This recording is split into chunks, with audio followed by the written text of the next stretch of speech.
Você estava indo bem, não de forma superficial, de verdade. Anos construindo algo que parecia real, que era real, dentro dos termos do que você entendia como real naquele momento. Acordando cedo, dormindo tarde, fazendo os sacrifícios que a maioria das pessoas não faz, com a sensação de que havia sentido nisso, de que a equação era justa. Esforço agora, resultado depois. Um fio entre quem você estava sendo e quem ia ser do outro lado de tudo isso. E então, algo aconteceu. Pode ter sido gradual. Pode ter sido súbito. Uma meditação que foi longe demais. Uma noite de insônia onde os pensamentos pararam de fazer o barulho habitual e no silêncio que ficou, você viu algo que não conseguia deixar de ver. Uma conversa que mudou de tom no meio. Uma perda. Um diagnóstico. Um momento aparentemente comum de uma terça-feira qualquer, onde a verdade ficou grande demais para ser contida dentro das paredes que você havia construído para contê-la. A forma não importa tanto quanto o efeito. O fio desapareceu. Não lentamente, de uma vez. Como se alguém tivesse apagado a luz de um cômodo que você habitava há anos. O que parecia urgente parou de parecer urgente. O que parecia importante parou de parecer importante. As metas, os planos, as coisas que te faziam sair da cama de manhã com uma direção, todas pareceram de uma hora para outra pertencer a outra pessoa, como se você estivesse olhando para a vida que estava construindo pela primeira vez de fora e não conseguisse reconhecê-la como sua. E o que ficou não foi desespero, não foi depressão no sentido clínico, no sentido de não conseguir funcionar. Foi algo mais estranho e mais desorientador do que qualquer um desses nomes. Foi vazio. Um vazio calmo, silencioso. Onde você ainda funcionava, respondia mensagens, cumpria obrigações, mantinha a forma visível da vida cotidiana, mas sem a substância interior que antes tornava tudo isso parte de algo maior, como se a casca tivesse permanecido intacta e o conteúdo tivesse evaporado sem aviso. Você não estava triste, não estava com raiva, não estava ansioso de uma forma com objeto específico, estava simplesmente vazio. Se você reconhece isso, se esse é o seu território agora ou foi, ou sente chegando de uma forma que ainda não consegue nomear completamente, fica aqui, porque o que vamos percorrer hoje não é sobre como sair rápido desse lugar, é sobre entender o que esse lugar é, por que chegou. E por que entrar nele foi provavelmente a coisa mais importante que já aconteceu com você. Mesmo que ainda não pareça assim de onde você está, o despertar destrói a ambição. Não toda a ambição. Não a capacidade de querer ou de construir ou de agir com intenção no mundo. Mas um tipo muito específico de ambição. O tipo que, quando você olha com honestidade suficiente e com tempo suficiente, percebe que nunca foi completamente sua. Havia uma versão de você que queria determinadas coisas com uma intensidade que parecia motivação genuína, parecia propósito, parecia a voz autêntica do que você deveria perseguir. E durante anos, talvez décadas, essa voz foi suficientemente convincente para mover tudo, para organizar os dias, para dar ao esforço um sentido que tornava os sacrifícios justificáveis. Mas havia algo embaixo dela, algo que a voz encobria tão eficientemente que você raramente precisava perguntar o que era, porque perguntar seria ameaçador, porque a resposta tornava tudo mais complicado do que parecia. Era medo. Não o medo óbvio de algo específico. Um medo mais difuso e mais antigo. O medo de não ser suficiente, de ser exposto como inadequado, como não merecedor do espaço que estava ocupando. De parar de realizar e descobrir que, embaixo de toda a realização, havia algo que precisava de toda aquela conquista para justificar sua própria existência. A ambição que nasce desse medo produz resultados, às vezes extraordinários, mas roda num combustível que se esgota e que, quando esgotado, não deixa reserva. Não deixa a qualidade de valeu a pena. Deixa vazio. O despertar, qualquer que seja a forma que ele assume, tem uma propriedade específica. Ele mostra o que está embaixo, não como julgamento externo, como revelação interna. E quando você vê o medo que estava sustentando a ambição para. Não porque você fracassou, porque você finalmente enxergou o que estava acontecendo. E ver é irreversível. Você não pode desver o que viu. Não pode agir com a mesma automaticidade de antes em relação a algo que agora está visível como construção em vez de realidade. Isso é desorientador e também é exatamente o começo de algo real. Existe uma palavra para o que está acontecendo, não como consolo, mas como mapa, porque ter o nome do território onde você está muda a relação com ele. Anigredo. Os alquimistas medievais usavam esse termo para o primeiro estágio da transformação, o enegrecimento, a decomposição. Antes de qualquer purificação, antes de qualquer refinamento, a matéria-prima precisava ser completamente dissolvida, reduzida ao estado mais denso e mais irreconhecível.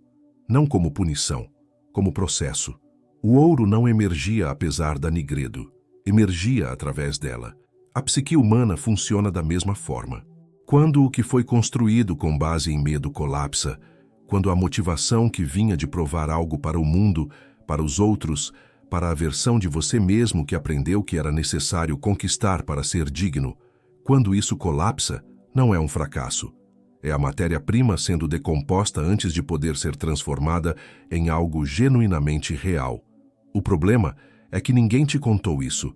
Os mapas espirituais prometem clareza e paz e não estão errados sobre o destino. Mas frequentemente pulam a parte do meio. O vale entre o colapso do antigo e a emergência do novo. O entre-lugar onde você não é mais quem era e ainda não é quem vai ser. E sem mapa para esse espaço, a interpretação mais natural é a mais assustadora. Algo está errado comigo. Estou quebrado. Perdi algo que não vou recuperar. Mas quando você sabe que o desconforto que está sentindo não é evidência de que algo está fundamentalmente errado, mas evidência de que está num espaço de transição entre versões de si mesmo, algo muda. O medo de que isso seja permanente começa a perder a força que tinha. Não porque o desconforto desaparece, porque você para de tratar cada momento dele como confirmação de que está perdido para sempre. A resposta mais comum ao colapso da ambição é tentar recuperá-la, forçar a urgência de volta, convencer a si mesmo de que os antigos objetivos ainda fazem sentido, criar estruturas externas de responsabilidade, comprometimentos, prazos, rituais de produtividade, para compensar a ausência de combustível interno. Tentar, pela força de vontade e pela disciplina, reinstalar o que se foi. E isso funciona às vezes, por um tempo, produz movimento visível, mas tem a textura de mover areia com a mão. Você avança, a areia volta. Avança de novo, a areia volta. O esforço é real, o resultado é mínimo, e a sensação de que está usando a ferramenta errada para o trabalho que precisa ser feito, de que há uma inadequação fundamental entre o método e o momento, se aprofunda com cada tentativa. A segunda resposta, igualmente comum, igualmente equivocada, é a paralisia total. Se a motivação antiga era ilusória e a nova ainda não chegou, talvez não exista nada real embaixo de tudo isso.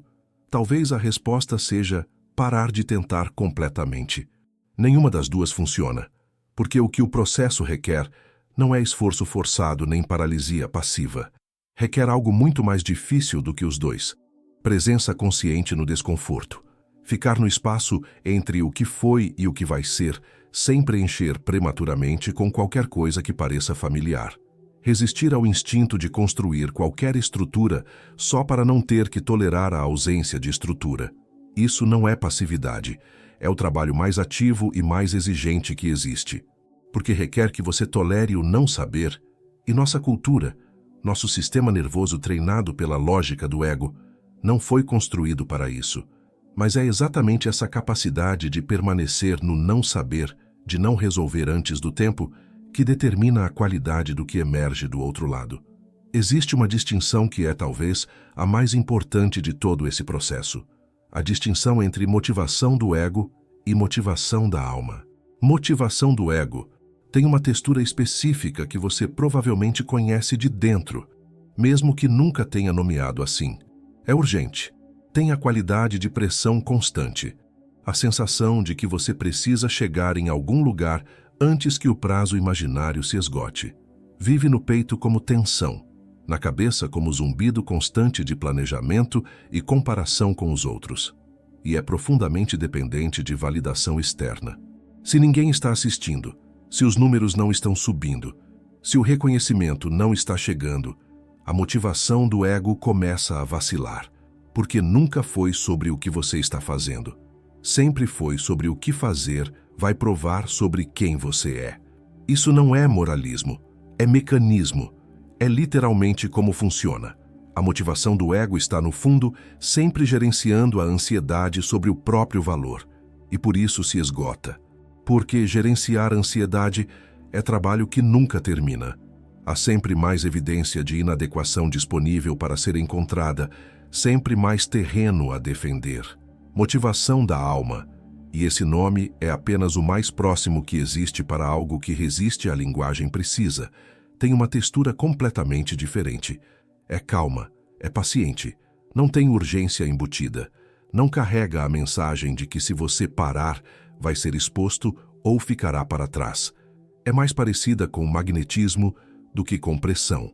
Contração suave do que com empurrão ansioso. Você a sente no corpo não como tensão, mas como aquecimento. No peito não como nó apertado, mas como abertura. E ela não precisa de validação externa para se sustentar, porque não está tentando provar nada a ninguém. Está expressando algo. Quando você está provando, o que importa é o resultado, a chegada, a confirmação de que você tem valor. Quando você está expressando, o que importa é o ato em si, a qualidade de presença que a atividade produz. O fato de que quando está nela, você é mais completamente você do que em qualquer outro momento, não porque conquistou algo, mas porque está sendo o que é. A distinção parece sutil, não é? É a diferença entre uma forma de viver que sempre vai chegar ao fundo e uma que pode se sustentar por décadas sem esgotar a fonte. Motivação do ego depleta. Sempre. Mesmo quando produz resultados, há uma qualidade de drenagem, porque está sempre a serviço de gerenciar a ansiedade sobre o próprio valor. Você termina o dia com a conta mais vazia do que começou, mesmo que tenha feito tudo certo. Motivação da alma regenera. Você sai do trabalho mais vivo do que entrou. Não porque foi fácil. Às vezes, é mais difícil do que qualquer coisa que fez antes. Mas porque era real. Porque correspondia a algo verdadeiro em vez de a algo necessário para gerenciar uma ameaça. Pare um momento aqui. Porque existe algo sobre esse espaço. O vazio, a nigredo, o entre-lugar, que raramente é dito com a precisão que merece. Ele não é agradável. Dizer que é um processo necessário e que do outro lado existe algo mais real, não apaga o fato de que estar dentro dele é genuinamente difícil. A desorientação é real.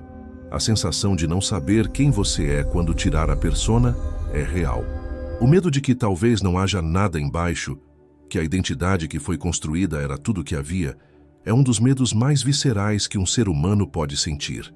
E há uma tendência nas conversas sobre espiritualidade de embrulhar isso em linguagem que o faz parecer mais manejável do que é, de pular diretamente para o lado de lá, sem honrar a dureza do meio.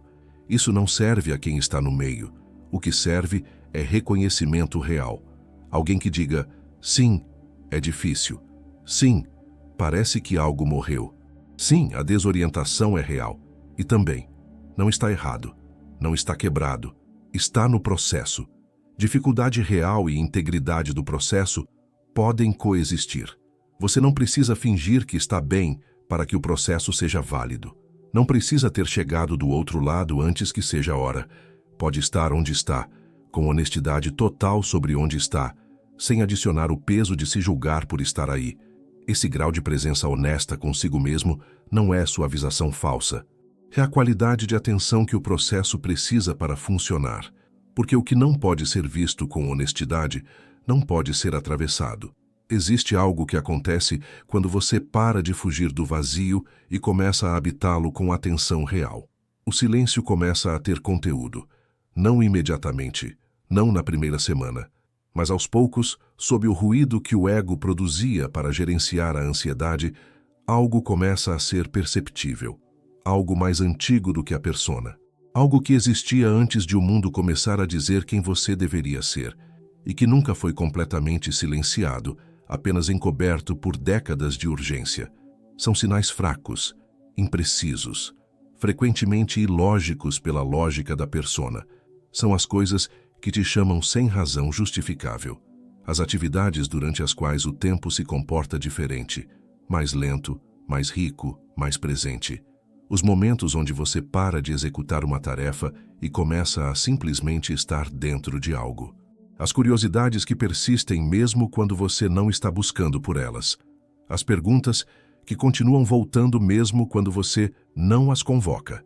Esses sinais não chegam com a urgência da motivação do ego, não chegam com a clareza de um plano ou a estrutura de um objetivo.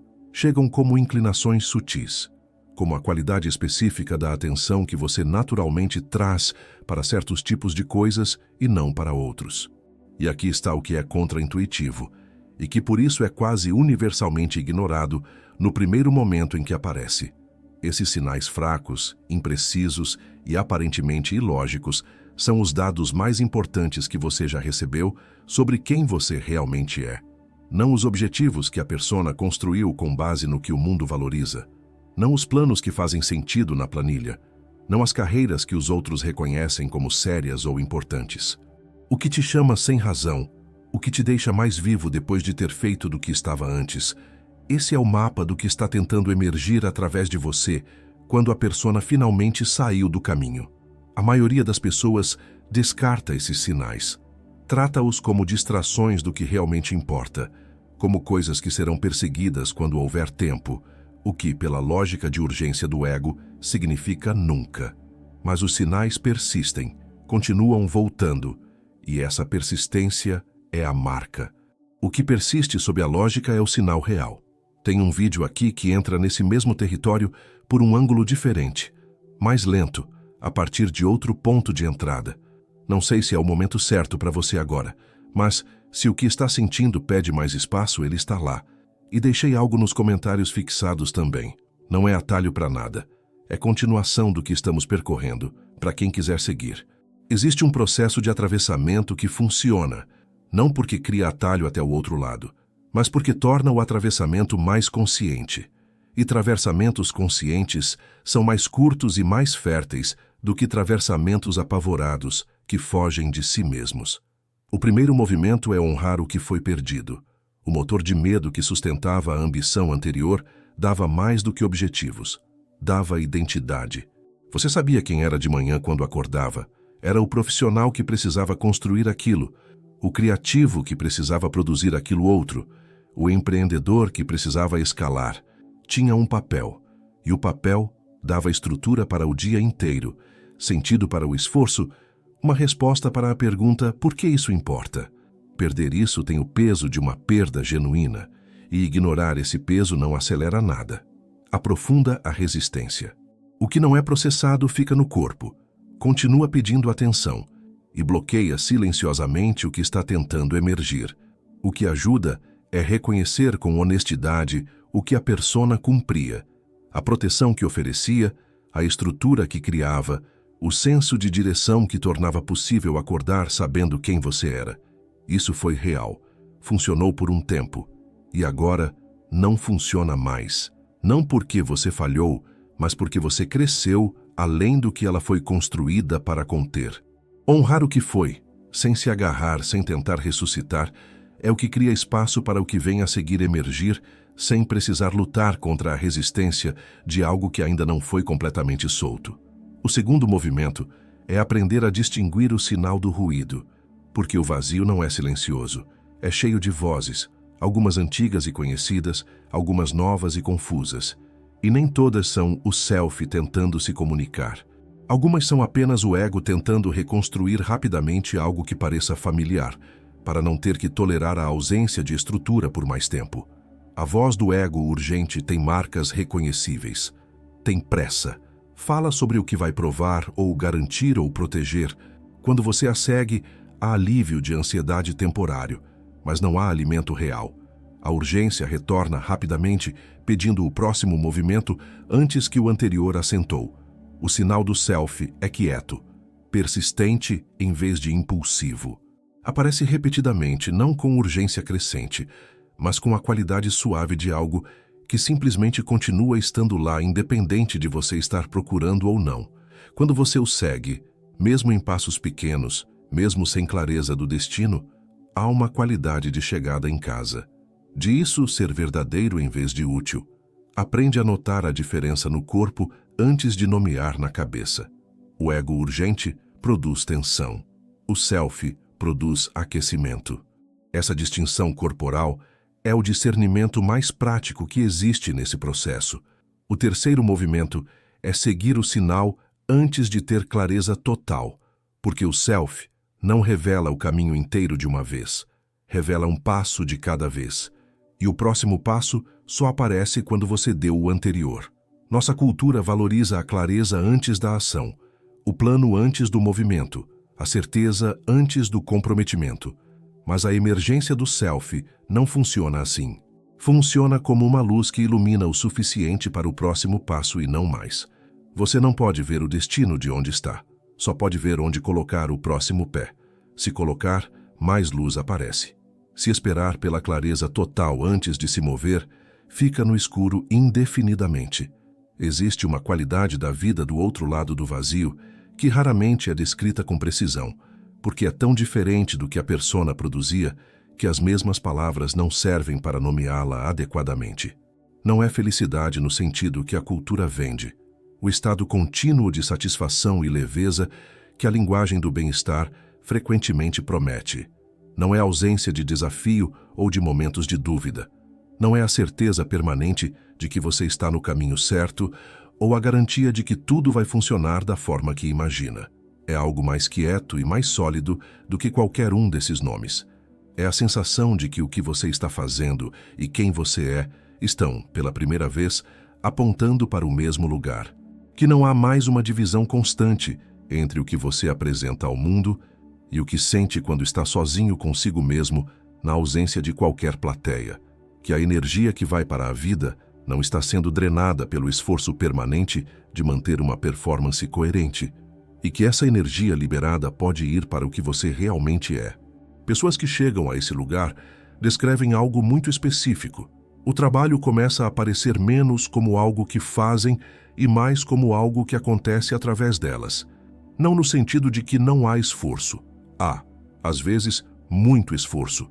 Mas o esforço tem uma qualidade diferente. Tem a qualidade de participação em vez de batalha, de contribuição em vez de conquista, de expressão em vez de prova, e a sustentabilidade. Essa qualidade que o ego motor nunca teve por muito tempo. Porque quando o combustível é expressão real em vez de gestão de ansiedade, ele não se esgota da mesma forma. Pode oscilar. Há períodos de engajamento intenso e períodos de quietude necessária. Mas não chega ao fundo da mesma forma que a motivação do medo sempre chegava, deixando a pessoa com a sensação de que precisava se forçar a continuar de dentro de um reservatório vazio. Há também algo que vale nomear diretamente. A voz de fundo, que sempre soube que algo não estava completamente certo. A parte de você que nunca totalmente acreditava no que estava sendo construído pela persona, que discordava em silêncio, mesmo quando você afirmava em voz alta que estava no lugar certo. Essa voz muda de qualidade quando você começa a viver mais a partir do self. Para de falar em discordância, começa a falar em concordância. E essa concordância interna, o estado onde o que você pensa, o que você sente e o que você faz estão todos apontando para o mesmo lugar, tem uma qualidade de descanso que é qualitativamente diferente de qualquer coisa que a persona produzia. Não é relaxamento no sentido de ausência de esforço, é inteireza, é a qualidade de não estar se traindo. Existe uma armadilha específica do pós-despertar que vale nomear, porque é tão comum quanto é invisível para quem está dentro dela. É a espiritualização do vazio. Quando a persona colapsa, existe uma versão da resposta que parece muito com o atravessamento genuíno, mas que é, na verdade, outra forma de evitação. É tornar o vazio em nova identidade, construir um papel de alguém que ultrapassou o ego, ou alguém que está no processo de despertar, e habitar esse papel com a mesma avidez com que habitava o anterior. A diferença entre esse papel e o papel anterior é estética. A estrutura é a mesma, uma construção identitária que existe para não ter que enfrentar o que está embaixo. O self autêntico não precisa de um papel de pessoa desperta para existir. Não precisa demonstrar para ninguém que ultrapassou o antigo padrão. Não precisa de uma nova identidade que confirme que o processo espiritual está acontecendo. Existe a partir de dentro, sem audiência, sem confirmar. E a forma mais simples de distinguir entre genuína emergência do self e nova persona espiritual é perguntar: isso precisa ser visto? Há um desempenho acontecendo, mesmo que seja performance de não performance? Há uma necessidade de que alguém confirme que você está no lugar certo? Se há performance, há persona.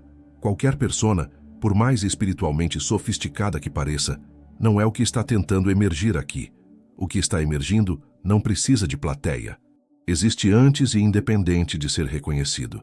Existe um grupo de pessoas que está nesse processo agora, silencioso, distribuído, sem nenhuma sinalização exterior que as identifique umas às outras. Algumas estão no meio do vazio, na zona mais escura do entre-lugar, onde o antigo foi embora e o novo ainda não tem forma suficiente para ser reconhecida como direção, acordando sem saber o que querem, sentindo-se desconectadas das coisas que antes moviam tudo, com o medo específico de que isso seja permanente, de que o vazio seja o que ficou, não o que está passando. Outras estão na borda da travessia, onde o novo começa a ter textura de algo real, algo genuinamente delas, que não precisa da aprovação de ninguém para continuar existindo. Onde os sinais do self começam a ser reconhecíveis como sinais em vez de apenas ruído de fundo. Onde o primeiro passo em uma direção que não faz sentido pela lógica da persona foi dado, e surpreendentemente, não colapsou. Outras ainda estão no começo, sentindo o chão do que construíram parecer levemente menos sólido do que parecia. Uma inquietação que não tem objeto específico. A sensação de que algo que está acontecendo precisa de atenção, mas sem ainda ter o nome do que é ou a clareza de para onde vai. Todas essas posições são parte do mesmo movimento. Nenhuma é mais avançada do que as outras. São apenas diferentes pontos no mesmo processo, que para cada pessoa começou num momento diferente e vai avançar no ritmo que é necessário. Não são pessoas especiais, não são espiritualmente superiores ou mais corajosas do que as outras. São pessoas comuns que chegaram, cada uma pelo seu próprio caminho e no seu próprio tempo, ao ponto onde a persona não conseguia mais sustentar o peso do que havia crescido dentro delas, e que em vez de fugirem em velocidade máxima na direção oposta, ou de fingirem que não estavam sentindo o que estavam sentindo, pararam o suficiente para olhar o que estava acontecendo. Isso é tudo que é necessário para começar.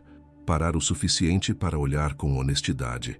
Agora vamos olhar de cima para o território que percorremos, não como resumo, mas como visão da forma completa.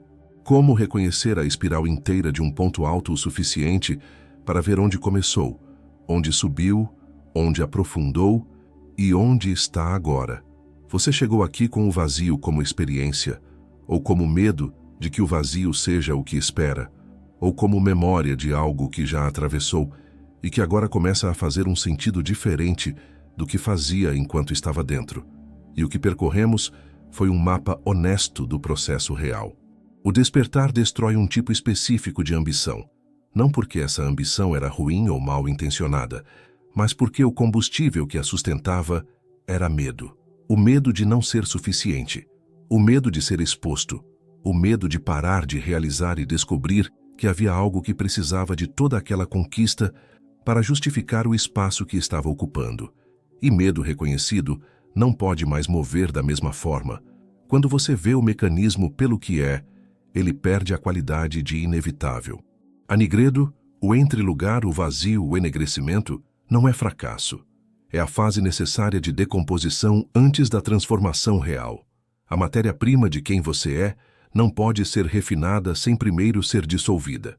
O ouro não emerge apesar do processo. Emerge através dele. E sem essa fase, sem a dissolução do que foi construído com base em medo, não há espaço para que o que é genuíno possa emergir. No vazio, dois erros são comuns e igualmente equivocados. O esforço forçado de recuperar o motor antigo, que só produz a textura de mover areia, e a paralisia que interpreta a quietude como ausência permanente de propósito. O que serve, o que realmente atravessa, é presença consciente no desconforto. Atenção ao que está emergindo quando o ruído do ego motor diminui.